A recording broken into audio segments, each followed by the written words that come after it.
केलं आयुष्यात एकदम गप्प बसायचं, कोणाला काही बोलायचं नाही, म्हणायचं नाही, कोणाच्या आज्ञात नाही, मध्यात नाही, एकदम गप्प. आता असं गप्प नाही बसायचं. आता मुलींवर अत्याचार झाल्यावर काय नुसतं कॅन्डल मार्च, दूर होतात का अत्याचार? लढावं लागतं. लढण्यासाठी शक्ती मिळवावी लागते. ती काही नुसती शारीरिक शक्ती नाही, बौद्धिक, मानसिक सगळ्या प्रकारची शक्ती मिळवावी लागते. आर्थिक सुद्धा. आता आपल्याकडे एक गैरसमज आहे, पैशावाल्या लोकांना सुखाने झोप नाही येत. कोणी सांगितलं तुम्हाला? ते आरामशीर झोपतंय. आपण काहीतरी आपल्या मनाच्या कल्पना केलेल्या आहेत. त्याच्यामुळे आपले महाराष्ट्रीय माणसं पैसे बिशे नाही कमवत, व्यापार उद्योग काहीच करत नाही, कारखाना बिरखाना काढायच्याच भानगडीत पडत नाही. कारण त्यांच्या डोक्यात काय बसलेलं आहे, पैशावाल्या माणसाला सुखाने झोप येत नाही. आणि आपल्याला येते का? गरीब माणसाला कुठे येतो सुखाने झोप? त्याला काहीतरी औषध पाणी करावं लागतं संध्याकाळी. औषध पाणी करतं ना, ते सगळं माहिती आहे आपल्याला. इकडची मंडळी एकदम शांत आहे, अल्पमतात आहे का? संख्या कमी, दबून गेलेत. मी आहे ना तुमच्या बाजूने, थोडा वेळ बरं का, सपोर्ट. बोला बरं, कोणाकडे काही प्रश्न आहे का? हा, माझं नाव लोंढे ईश्वरी गंगाधर, इयत्ता 9वीची विद्यार्थिनी. कविता लिहिण्यास सुरुवात कशी करावी? बघा, लोमेश्वरी ना, ईश्वरी, फक्त ईश्वरी. हा, ईश्वरीचा प्रश्न खूप छान आहे. बघा, कविता लिहिण्यास सुरुवात कशी करावी? बरं झालं याने विचारलं कधी करावी, नाहीतर मी सांगितलं असतं पुढच्या जन्मी करावी. या जन्मात कशाला अशा उद्योगात पडायचं हो? आणि बरेच जण गमतीने म्हणतात बरं का, प्रेमात पडल्यावर करावी, तेव्हा कविता सुचतात. आणि प्रेम कवी हे प्रेमही अल्पायुषी आणि प्रेम कवी पण अल्पायुषी. तिने छान प्रश्न विचारला. मी एकदा आहे ना आमच्या शाळेमध्ये, मराठी शाळेमध्ये आमच्या 4थीच्या वर्गाचा मी रविवारी तास ठेवला होता. असं बाहेर बसलो, हिवाळ्याचे दिवस होते, आणि मला सहज सुचलं तिथं खुर्चीवरती बसल्या बसल्या. आणि मी म्हटलो आमच्या मुलांना आणि मुलींना, म्हटलं बघा, एक मुलगी हसत होती 4थीची आमची. मी म्हटलं कोवळ्या उन्हात बसायचं, गालातल्या गालात हसायचं. आणि म्हटलं या 2 ओळी मी तुम्हाला देतो, तुम्ही याची कविता तयार करायची. म्हणजे असं सोपं लिहायचं. जे मोठे कवी ना ते सोपं लिहितात, आणि जे छोटे कवी आहे ना आपल्यासारखे ते अवघड लिहितात. बहिणाबाईने काय केलं? सोपं लिहिलं ना, है की नाही? अरे संसार संसार, जसा तवा चुल्यावर. कुठं लांब शोधायला गेली का उपमा अलंकार? जवळ तवा चूल बिल दिसलं. म्हणजे बहिणाबाईच्या कविता का गाजल्या? त्या सोप्या आहेत, आणि सोपं खूप लोकांना कळतं बरं का, आणि अवघड आहे ना थोड्या लोकांना कळतं, आणि मग ते थोड्या लोकांपुरतच मर्यादित राहतात. पुस्तक म्हणजे कधी कधी पुस्तक जसं एखादा पिक्चर पाहताना माणूस रडतो बी करून प्रसंग आल्यानं, असं काही काही पुस्तकं रडवतात, काही काही पुस्तकं हसवतात, काही काही पुस्तकं आहे ना आपल्याला असं आतल्यात झोडपून काढतात. म्हणजे हा, काही पुस्तकं अशी आहेत ना ती आपल्याला मार देतात, मार. म्हणजे आपल्या चुका दाखवतात, ते आपल्याला स्वतःला असं उसवायला सांगतात. उसवणे कळतं ना, धागा, एक एक धागा बाजूला करणे, स्वतःला उसवणं, परत शिवणं. आणि तुम्हाला सांगू का, सगळे अनुभव एका जन्मात घेणं शक्य आहे का? तुम्ही हिमालयात जाऊ शकता का रोज? एखादा माणूस जाईल आयुष्यात. तुम्ही माउंट एव्हरेस्टवर कधी जाणार आहे का? ते काय सोपं काम आहे का? इथं चिंचेच्या झाडावरून पटकन खाली पडतंय. माउंट एव्हरेस्टवर कधी जाणार आहे? पण जे माउंट एव्हरेस्टवर जाऊन आले त्यांचं पुस्तक वाचल्यावर आपल्याला ते अनुभव मिळतात का नाही आहे ते. म्हणजे तुम्हाला ना घर बसल्या दुनिया बघायची असेल ना भाऊ, पुस्तकं वाचा. चकटफू कार्यक्रम आहे, फुकटची भाषा येते की नाही तुम्हाला? चकटफू. माझं नाव स्नेहा शेतकरी, इयत्ता 7वी. माझा प्रश्न असा आहे की पुस्तके आपल्याला काय देतात? पुस्तके आपल्याला भरपूर काही देतात. पुस्तक आता आपल्या कार्यक्रमाचं शीर्षक आहे वाचू आनंदे. सगळ्यात महत्वाची गोष्ट, माणसं ही सगळी धडपड कशासाठी करतात? आनंदासाठी. कोणाला वाटतं का मी दुःखी व्हावा, निराश व्हावा, उदास व्हावा, माझ्यावर संकटाचे डोंगर कोसळावे?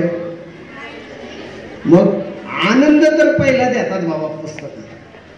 पुस्तकं तुम्हाला ज्ञान देतात, पुस्तकं तुम्हाला चांगली सोबत करतात. हे आलतू फालतू मित्र मैत्रिणी जमा करायची काही गरज आहे का? गुटखा छाप नाही. सोबत, चांगली सोबत मिळणे जीवनात फार महत्वाचे ना. अहो काही लोकांनी पुस्तकांना सोडलंच नाही. लोकमान्य टिळक मंडलेला गेले, गीता रहस्य लिहिलं, गीता घेऊन गेले, गीतेचं रहस्य शोधलं. रहस्य म्हणजे गुपित, गुह्यज्ञान काय गीतेत. म्हणजे श्रीकृष्णाच्या व्यक्तिमत्वाचा आणि श्रीकृष्णाच्या उपदेशाचा धांडोळा घेतला. कुठं? जेलमध्ये मंडाले, ब्रह्मदेश शिक्षा झालेली. म्हणजे ती काय फार रमणीय ठिकाणी जाऊनच वाचावं लागतं असं काही नाही. तुम्ही वाचू शकता. पुस्तकं खूप काही देतात. आणि सगळ्यात महत्वाचं, पुस्तकं तुम्हाला चांगलं जगायला शिकवतात, चांगलं वागायला शिकवतात, चांगलं बोलायला शिकवतात. इतकंच नाही, तुम्हाला सांगतो, मी एक पुस्तक वाचलं होतं पंकज भाऊ, नुसतं धावणे या विषयावर 300 पानाचं पुस्तक आहे. धावणे, पळणे. एका त्या म्हणजे ॲथलेटिक्स मधला जो कोच आहे त्याने ते पुस्तक लिहिलेले. मी ते वाचलं. आता धावणे याच्यावर पुस्तक वाचणं हे काय माझा विषय नाही, मी काही फिजिकल डायरेक्टर नाही. पण मला विशेष वाटलं की धावणे याच्यावर 300 पानाचं पुस्तक लिहिलंय आणि माझ्याकडे त्या पुस्तकातले टिप नाही. किती छोटा विषय हो धावणे, पण त्यांनी सांगितलं तुम्हाला जर दुनियेतला अव्वल दर्जाचा कोणी, आता दुनियेतला अव्वल दर्जाचा धावपट्टू हुसेन बोल्ट आहे की नाही. असे धावपट्टू तयार करायचे असेल तर ते कसे करावे, त्यांनी कसं धावावं, सराव कसा करावा, डाएट कोणतं घ्यावं, आहार कोणता घ्यावा, कधी सराव करावा, स्पर्धा कोणत्या कोणत्या प्रकारच्या असतात, पहिल्यांदा एंट्री कशी करावी, सुरुवात कशी करावी, त्या स्पर्धेचा शेवट कसा करावा. प्यारा तीनों रंगों का मेल है सारा, रहे सदा यह झंडा ऊंचा, आकाश को रहे छूता, सदा करो तुम इसका मान, कभी न करना इसका अपमान, झंडा ही है देश की शान, बना रहे ये महान. छान कविता आहे, शिवाय हिंदीमध्ये. आणि तसं साधी भाषा पण सुंदर भाषा, सत्याचे प्रयोग वाचा. माझ्या मुलीने 6वीला असताना वाचलं. आणि जवळजवळ महाराष्ट्रातल्या म्हणजे 80% शिक्षकांनी पण वाचलेलं नसेल सत्याचे प्रयोग. म्हणजे हे दाव्याने सांगता येईल. पण तिने 6वीत वाचलं, कारण आमच्या घरी अजून टीव्ही नाहीये. कधी आमच्या घरी म्हणजे भाषणापुरतं नाही सांगत बरं का, खात्री करून घ्या, कारण भाषणात माणूस खोटं बी बोलतं. आमच्या घरी अजून टीव्ही नाही आणि आमच्या घरात कोणाला आठवण पण नाही आहे. आणि हा अँड्रॉइड मोबाईल सुद्धा मी आता नोकरीमुळे घेतलाय, नाही तर हे सुद्धा फार मोठं दुखणं झालंय. काय काय येऊन पडतंय हो. बरं ही काय ज्ञान आहे का? ही सगळी माहिती येऊन पडते याच्यात. माहितीचं ज्ञानात रूपांतर करावं लागतं. इंग्लिशमध्ये सुद्धा त्याच्यासाठी 2 वेगळे शब्द आहेत, इन्फॉर्मेशन आणि नॉलेज. बरोबर. आता मला खूप माहिती आहे, मी पोहावे कसे याचं पुस्तक वाचलं.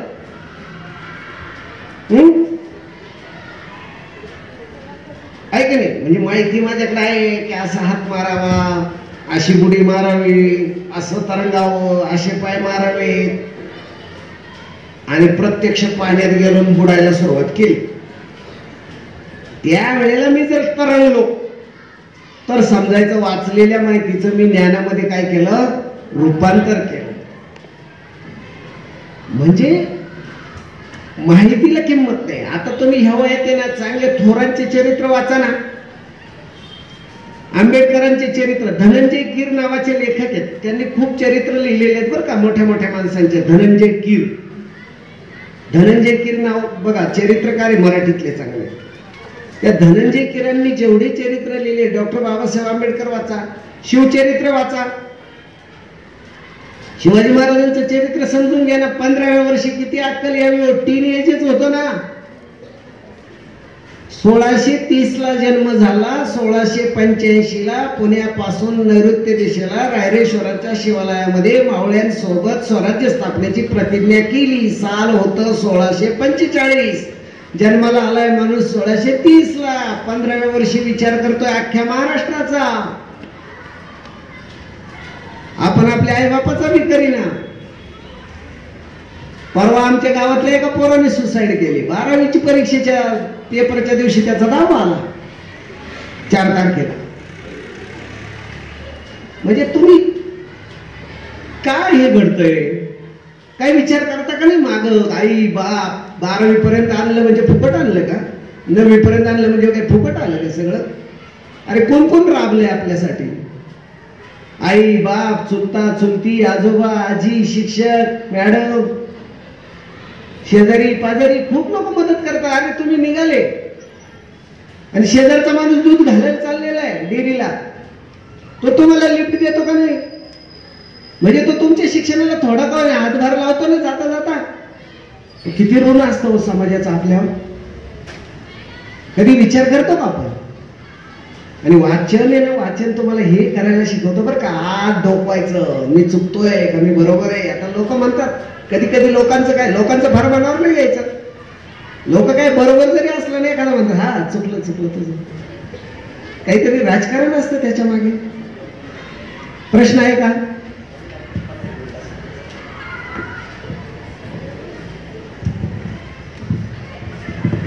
मी 9वी 8ची विद्यार्थिनी कुमारी शिंदे गौरी मनोज. तुम्ही वाचताना पुस्तक कसे वाचता? लाईन टू लाईन वाचता का? आणि वाचलेलं लक्षात कसं ठेवता?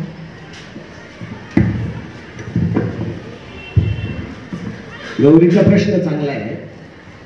वाचलेलं काही लक्षात विक्षात ठेवायचंच नसतं, ते आपोआप लक्षात राहतं. आता मी लक्षात ठेवण्यासाठी वाचतच नाही. तुम्ही जेव्हा जास्त वाचता ना तर तुम्ही विचार करायला लागता स्वतःच. कारण बघ, पुस्तकामध्ये जे मत मांडले ते त्या लेखकाचं आहे की नाही, त्याचं बरोबरच असेल कशावरून. चांगल्या वाचकाने लेखकाचे सुद्धा दोष शोधले पाहिजे. आणि याच्यासाठी काय झालं पाहिजे, वाचकाची थॉट प्रोसेस क्रिएट झाली पाहिजे. वाचक विचार करायला लागला पाहिजे. काही काही लेखक असे प्रचार के लेखक आहेत, पैसे घेऊन लिहून देतात, त्यांचं वाचून काय ते डोक्यात भरून घ्यायचं, त्याच्यामुळे ते लक्षात नाही ठेवायचं. पण मी एक करतो, माझ्याकडे आता सर याच्यातून मी मुद्दाम वह्या आणल्या होत्या.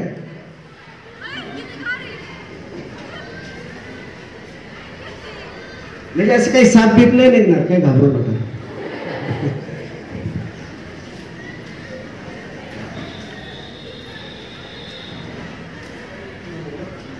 हा वय साध्या वय हे बघा. म्हणजे उद्या कोणी म्हटलं बा खरंच 5000 वाचलेत का, मी काय करतो, टिपणं काढतो.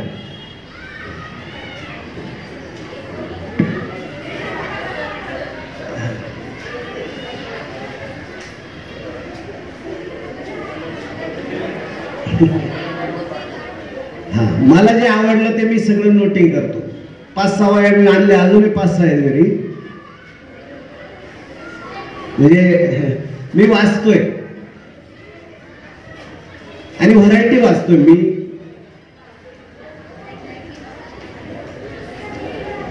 ही जुनी आहे जरा, मग मला चांगली कविता वाचल्यावर आवडली, मी लिहून ठेवतो. चांगला विनोद मी लिहून ठेवतो.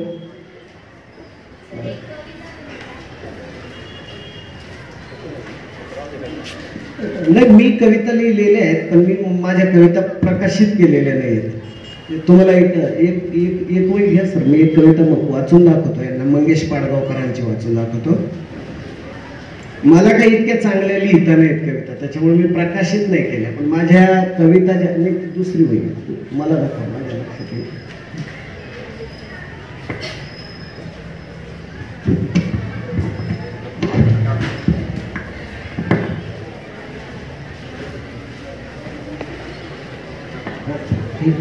यातच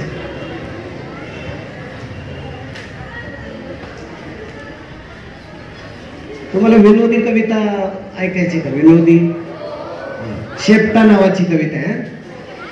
हा, मी वाचतो. शेपटा म्हणजे वेड्या असतात ना,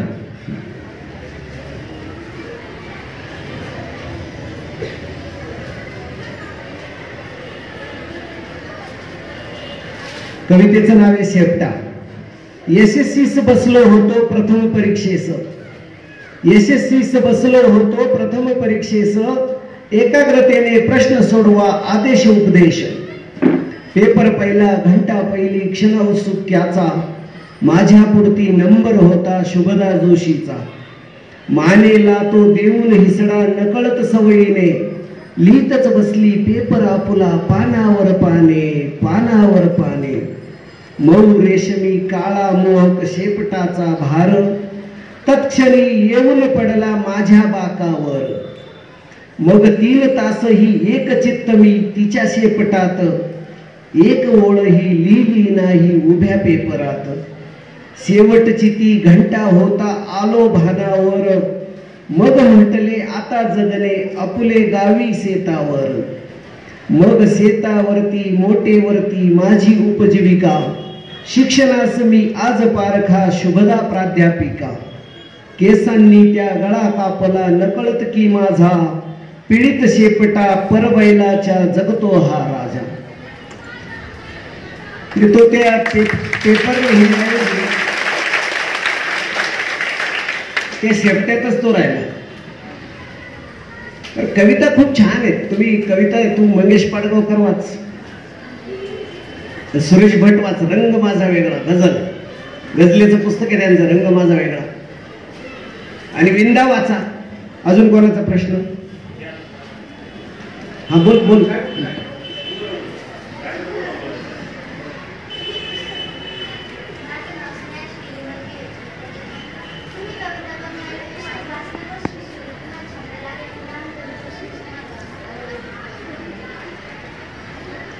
मी असं लिहील याच्यासाठी, कविता वगैरे लिहिण्यासाठी मी वाचलं नाही. पण तुम्हाला आता जसं सर भेटले किंवा पंकज भाऊ भेटले, मॅडम भेटल्या, तसं मी ज्ञानमाता शाळेमध्ये होतो. तुम्ही कधी संगमनेरला आलात, ह्याच बाजूने याल तुम्ही, आणि संगमनेरमध्ये प्रवेश करताना उजव्या बाजूला माझी शाळा आहे, तिथं मी शिकलो. आणि आमच्या शाळेमध्ये ना, आम्हाला जे मराठी शिकवायला शिक्षक होते 2-4, ते होते डीएडच, पण वाचन फार तगडं होतं. ते एक धडा आम्हाला 8-8 दिवस शिकवायचे. एक 8 ओळीची कविता आमची 8-8 दिवस चालायची. आणि मग ते कळायचं की अरे सर इतकं कसं बोलू शकतात, म्हणजे सरांनी खूप काहीतरी वाचलेलं आहे. मग ती वाचनाची गोडी लागली. शाळेत लायब्ररी होती आमच्या. आणि गंमत काय झाली, मी डीएडला गेलो आणखी त्यातल्या त्यात. मग शिक्षक व्हायचं म्हटल्यानंतर थोडंफार वाचावंच लागतं. मग तिथं मी वक्तृत्व स्पर्धेमध्ये भाग घेतला. म्हणजे माझ्या एका मित्रानेच माझं नाव दिलं होतं. माझ्या आयुष्यातलं ते पहिलं भाषण. पण ते पहिलंच भाषण, आणि दिल्लीची एक संस्था आली होती आमच्या शाळेमध्ये, डीएड कॉलेजमध्ये, ती स्पर्धा घ्यायला. आणि बक्षीस होतं त्या काळामध्ये, 350 रुपये बक्षीस होतं. पहिल्या नंबरला. आणि मी बोललो, विषय होता स्त्री काल, आज आणि उद्या. आणि नुकतंच मी वि. स. खांडेकरांचं स्त्री पुरुष नावाचं पुस्तक वाचलेलं होतं वाचनाच्या माझ्या नादामुळं. आणि मला माहित पण नाही, आम्ही हॉलमध्ये बसलो, मी आपला ऑडियन्स मध्ये श्रोता म्हणून कायम कोपऱ्यात बसायचा, आपलं ऐकायचं घरी जायचं. पण माझं नाव अचानक सरांनी पुकारलं. मी म्हटलं माझं नाव कोणी दिलं? माझा एक मित्र होता गिरमे नावाचा श्रीरामपूरचा, तो म्हटला आणि मी दिलेलं. जा जा जा. आता काय बोलायचं म्हणून मी त्या पुस्तकातल्याच बऱ्याचशा गोष्टी सांगितल्या. माझा पहिला नंबर आला. आणि मग कळलं की अरे वक्ता पण व्हायचं असेल तर वाचावं लागतं, लेखक व्हायचं असेल तर वाचावं लागतं, कवी व्हायचं असेल तर वाचावं लागतं. आणि हे सगळं जाऊ द्या, बरोबर द्या, बाजूला ठेवा. पण चांगला माणूस जर व्हायचा असेल ना तरी वाचावं लागतं. मी वाचायचं कशासाठी नाही वाचायचं, आपल्यासाठी वाचायचं, आपल्याला चांगलं व्हायचं. बोला आणखी कोणाचं काही?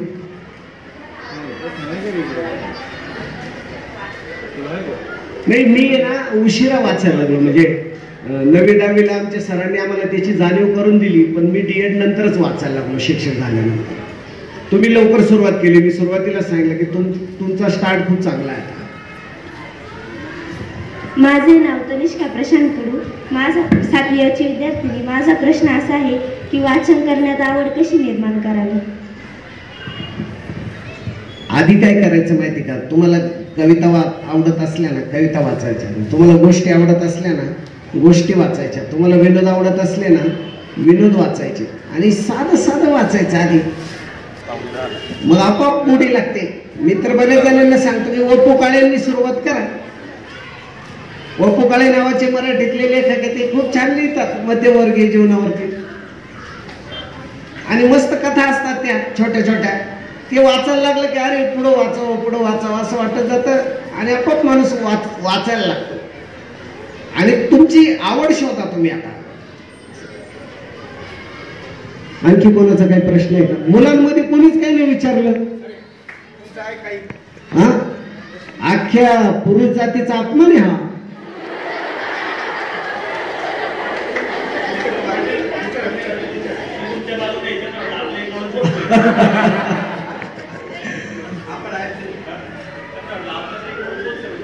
नाही, असं आहे,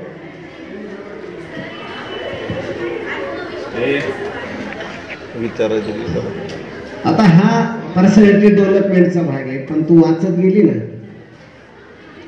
तर आत्मविश्वास आपोआप वाढत जाईल. म्हणजे काहीच अडचण नाही. तुम्ही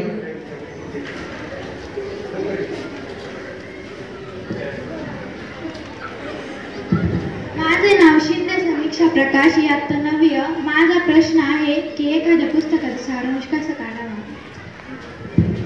प्रश्न चांगला आहे. पुस्तकाचा आता कथा वगैरे वाचल्या तर सारांश लगेच काढता येतो. पण तुम्ही वैचारिक पुस्तक वाचलं तर त्याचा सारांश काढणं सोपं नसतं. आता वैचारिक पुस्तक वाचलं ना तर 10-10 पानं त्याची टिपणं येतात. म्हणजे तुम्ही भास्कर भोळे नावाचे पत्रकार आहेत, त्यांचे पुस्तकं वाचा. सध्याच्याचा म्हणजे आता काय काय आपली आर्थिक वगैरे राजकीय सामाजिक परिस्थिती जी आहे त्याचा चांगला विवेचन त्यांच्या पुस्तकांमध्ये आलेलं आहे. आणि त्याची समरी नाही होत, कारण वेगवेगळे विषय त्यांनी हाताळलेले असतात. मग त्या विषयाचं आपल्याला टिपण करावं लागतं. आणि टिपण करायची सवय लावा. तुम्हाला सांगतो सगळ्यात चांगली सवय ती वाचक आहे ना. आता मी कसं वाचतो माहिती का, माझ्या कानात पेन्सिल असते आणि माझ्या पुस्तकात मी ती ठेवलेली असते. आता मला जे आवडलं ना मी तिथं बारीकशी खून करतो. अख्खं पुस्तक काळं नाही करीत. मला पुस्तक अशी असं वागायला नाही आवडत. आणि पेनने मी कधीच पुस्तकावर काही करत नाही. बरेच वाचक मी पाहतो कोणाच तरी पुस्तक आणायचं पेनने मोठ्या मोठ्या रेषा ओढायच्या आणि ते लिहायचं नाही काय नाही, फक्त मला आवडले दाखवायचं. मी काय करतो बारीकशी खून करतो पेन्सिलीने. माझ्या घरी ना तर 10-12 पेन्सिली असतातच टेबलवर. मला वाचायचं असतं आणि जिथपर्यंत आलो ना तिथं पेन्सिल ठेवून देतो. शाळेतून आलं की परत तिथून सुरुवात. आणि मग अशी बारीकशी खून करायची आणि सगळं पुस्तक वाचून झालं का तेवढ्या खुणा पाहायच्या आणि टिपणं घ्यायचं. मग परत एकदा ते पुस्तक आपल्याकडून हाताळून होतं. आणि वाचनामध्ये फार मोठी ताकद आहे बरं का. गांधी कसे झाले माहिती का? महात्मा गांधी, मोहनदास करमचंद गांधी नावाचा माणूस, तो महात्मा कसा झाला?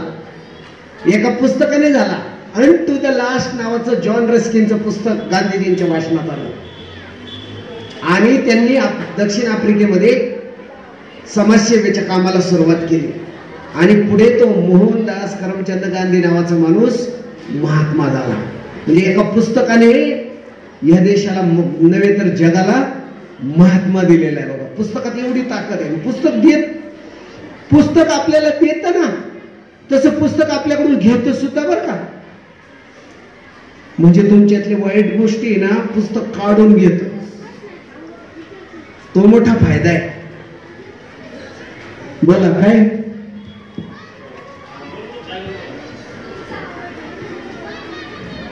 माझं एक नाही, बरेच सांगावे लागतील. माझं आहे ना मी कुठे बोलतोय नावाचं पुस्तक आहे आणि एक सवाल नावाचे, माझे 2 पुस्तक आहेत. पण मला लेखक आवडतात. मी पुस्तक म्हणून नाही, मी कधी कधी काय करतो माहिती का, एक लेखक निवडला का त्याचेच सगळे वाचतो. मला रंगनाथ पठारे सरांच्या कादंबऱ्या आवडतात, मला भालचंद्र नेमाड्यांच्या कादंबऱ्या आवडतात. आता भालचंद्र नेमाड्यांच्या कादंबऱ्या फार थोड्या आहे बरं का. तुम्हाला नावं सांगू का? झूल, हुल, बिढार, कोसला, जरीला, हिंदू, एवढ्याच कादंबऱ्या आहे. पण ज्ञानपीठ आहे बरं का नेमाडे सरांना. मला नेमाडे सरांचं लिहिलेलं आवडतं, पठारे सरांच्या कादंबऱ्या मला आवडतात. माझे नाव ज्ञानेश्वर भगवान डुकरे. मी आता 6वीत शिकतो. माझा प्रश्न आहे, सर तुम्ही इतके पुस्तक वाचले, तुम्ही त्याच्यातून काय अनुभव? ज्ञानेश्वराचा प्रश्न म्हणजे सोडी ते लैलाच्या नादी लागून मजनू वेडा झाला होता. वेडा भाऊ,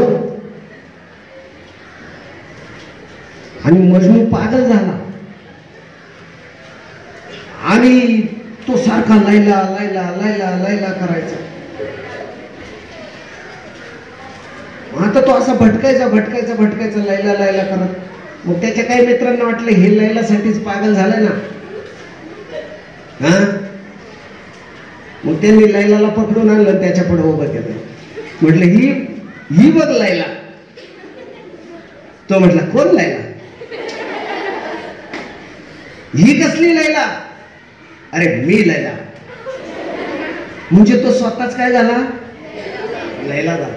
म्हणजे तो इतकं प्रेम केलं त्याने लैलावर की तो स्वतःच लैला झाला. मजनू त्याला म्हणतात की जो स्वतःच लैला होतो. तसं वेळ कधी कळणारच नाही. तुम्ही त्या मजनू सारखं लैला व्हायचं म्हणजे काय? तुम्ही त्या पुस्तकांमध्ये इतकं रंगून जायचं ना, आपोआप स्वतःचा विसर पडतो. स्वतःचा विसर पडला किती आनंद हो. ते सगळे हिमालयात लोक जाऊन बसतात कशाला? स्वतःला विसरायला. आणि पुस्तकांच्या जवळ गेलं ना, इतर स्वतःला विसरता येतं. हिमालयात सुद्धा जायची गरज नाही. आनंदाचे घट भरले तुझी या घरी, का फिरसी वनवन बाजारी. बाजारात कशाला आनंद शोधायला जातो? तुझ्या घरातच आहे. बोल आणखी. वाक्यात उत्तर देतो, जास्त प्रश्न येतात है ना.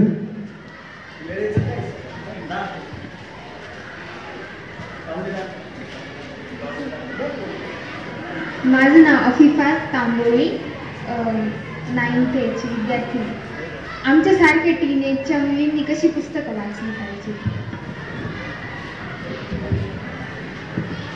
बघा, तांबोळीचा प्रश्न खूप चांगला आहे बरं का. टीनेज म्हणजे जरा मजा, आणि जास्त मजा भोगली की कधीतरी सजा पण भोगावी लागते, आहे की नाही? पण प्रश्न एकदम भारी बरं का, सगळे समजून घ्या. माझं सजेशन बरं का, आता मी 4-5 हजार पुस्तकं वाचल्यानंतर मी बोलतो की आता आहे ना, ह्या वयामध्ये चरित्र वाचायला पाहिजे आणि आत्मचरित्र पण वाचली पाहिजे. मोठ्या माणसांची चरित्र वाचा ना, टाटांचं वाचा, पर दादा कोंडकेंचं वाचा, एकटा जीव. गंमत मिळते ऐकायला. मी एकटा जीव वाचलं, दादा कोंडकेंनी त्याच्यात एक गंमत सांगितली. म्हणे मी असं फिरायला चाललो होतो, समोरून माझा मित्र त्याच्या कुत्र्याला घेऊन फिरायला आलेला. त्याच्याजवळ गेल्यावर मी विचारलं, गाढवाला घेऊन कुठं चाललास? तो म्हटला, तुला दिसत नाही का, हा कुत्रा आहे. मग दादा कोंडके म्हटले, मी तुला नाही त्यालाच विचारले.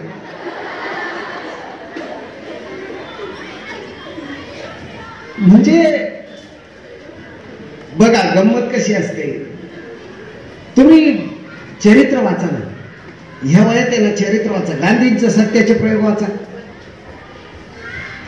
किती साधी भाषा आहे, पण किती सुंदर भाषा आहे. साधेपणात बी सौंदर्य असतं बरं का. एखादी मुलगी बरीच ब्युटी पार्लर मध्ये जाऊन येते, आहे की नाही, आणि एखादी पोरगी आपली साधी असते एकदम, 2 वेळ्या विनया शेपट्या बिपट्या 2, नाही पण तिच्याकडं. तर इयत्ता 9वी विद्यार्थिनी, वाचनाची योग्य वेळ कोणती, म्हणजे कधी वाचल्याने ते लक्षात राहू शकतं? चांगलं काम करायला मुहूर्त पाहण्याची गरज नसते. शिवाजी महाराजांच्या सगळ्या लढाया अमावस्येच्या रात्री झालेल्या आहेत, आणि आपण अमावस्येला अशुभ मानतो का नाही? तसं वाचनाची, मला तर म्हणजे माझा अनुभव सांगतो, म्हणजे जेव्हा मला खूप बोर होतो ना, आता बोर झाल्यावर लोक कुठे जातात? बारकडे. त्याच्यामुळं एक आपले अशोक नायगावकर नावाचे कवी ना, ते म्हटले आपल्या देशाचं नाव भारत ऐवजी आता भारत ठेवायची वेळ आली, कारण निम्मा भारत बार मध्येच असतो, आहे की नाही. बोर झालं ना, मी वाचायला घेतो बरं का. आता ती काही योग्य वेळ आहे का? म्हणजे मी उदास झालोय, काही कटकट झाली का पुस्तकांच्या सोबत जाऊन बसायचं, बरं वाटतं. अशी काही वेळ नाही. आणि लक्षात कधी राहतं माहिती का? लक्ष दिल्यावर. अशी लक्षात ठेवायची काही वेळ असते का? अभ्यासाची वेळ ठीक आहे. आपण त्याच्यामध्ये सायन्सचा विचार केला तर एक गोष्ट आहे की आपण जर सकाळी वाचलं, पहाटे लवकर उठून वाचलं तर चांगलंच आहे. का चांगलं आहे? रात्री तुम्ही तुमच्या शरीराची आराम विश्रांती झालेली असते, तुम्ही जरा ताजेतवाने असतात, प्रफुल्लित असतात. आणि शेवटी काय आहे, मन चंगा तो कठोती में गंगा.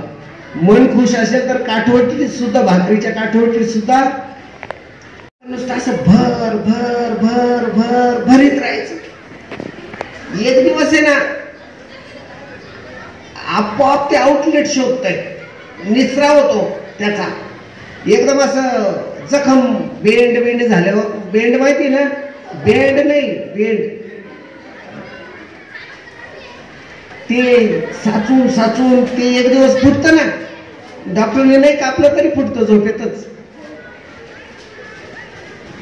आणि गोदडीवर मोठा फद्दा पाहून मग घरचे म्हणतात काय घाण करून ठेव, नाही का? तसं तुम्ही काय करा माहिती का, कविता खूप वाचा.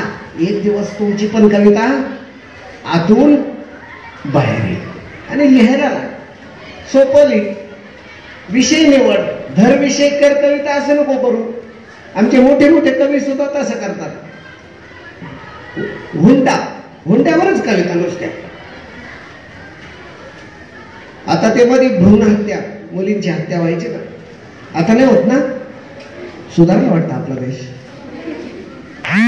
होते अजून पण डॉक्टर आहेत तसे. आधी ते सगळं असं मुरवावं लागतं. तुम्ही कविता वाचल्यात का काही? कोणी बरीचशी कविता लिहिणारी कविताच वाचत नाही, आपल्याच कवितेवर प्रेम करत बसतात. माझी कविता आणि माझा कार्यक्रम झाला पाहिजे.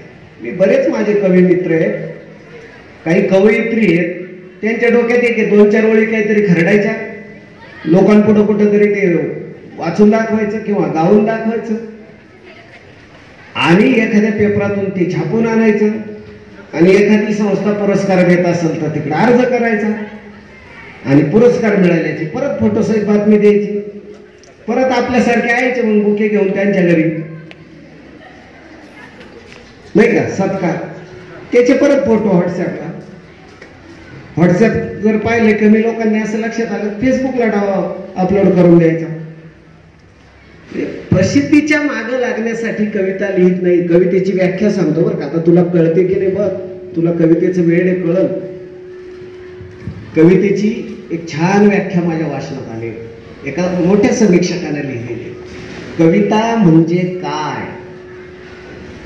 कविता म्हणजे आत्मस्वर. एकाच शब्दाची व्याख्या आहे, आत्मस्वर. कविता म्हणजे काय? आत्मस्वर, आत्म्याचा स्वर, आत्म्याचा आवाज म्हणजे आतला आवाज. इंग्लिशमध्ये आपण त्याला काय म्हणतो? Inner voice. आतून येऊ द्या कविता, आतून. मग लोक डोक्यावर घेतील. कवितांचे पोस्टर बनले. तुम्ही कुपन पाहिलं का? रेशन कार्ड पाहिलं का? 50ची उमर गाठली, अभिवादन मज करू नका, मीच विनविते हात जोडून वाट वाकडी धरू नका. कोणाची कविता आहे? कुसुमाग्रजांची. अख्ख्या महाराष्ट्रातल्या रेशन कार्डच्या मागच्या पानावर छापलेली आहे. आता आपले रेशन कार्ड जुने झाले, कव्हर गळून गेले. तुम्ही पहा, म्हणजे एका कवितेचं पोस्टर होत. आणि नोबेल पुरस्कार, नोबेल पुरस्कार हा जगातला सगळ्यात मोठा पुरस्कार आहे. आणि भारतामध्ये, भारत कळतो ना, इंडिया, त्याला मराठीत इंडिया म्हणतात.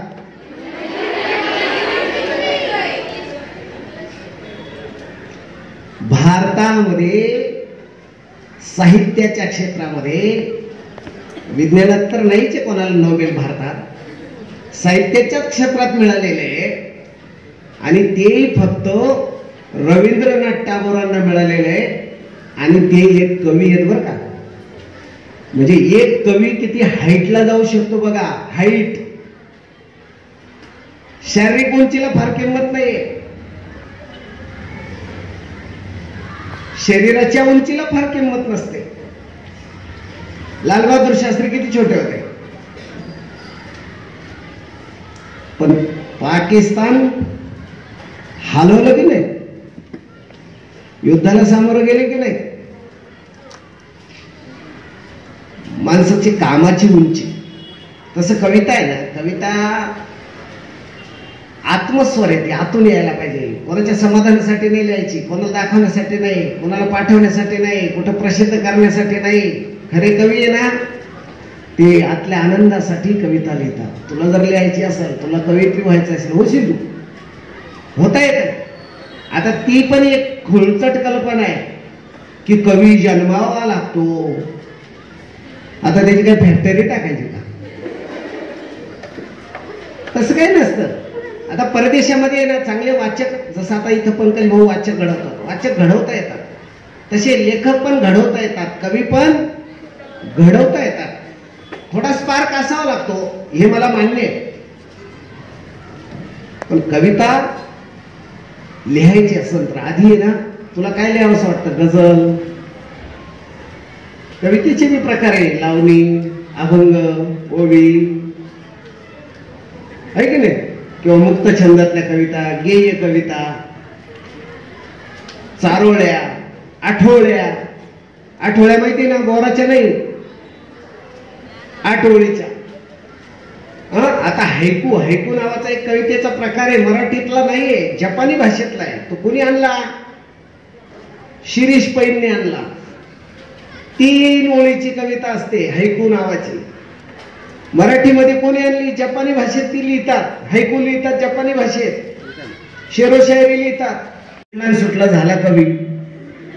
आता अशी कवी खूप आहेत, म्हणजे त्या कवितेत काव्यच नसतं, पण त्याला वाटतं माझ्या कवितेसारखी कविता पार सुरेश भटांनी सुद्धा लिहिलेली नाही, मंगेश पाडगावकरांनी सुद्धा लिहिलेली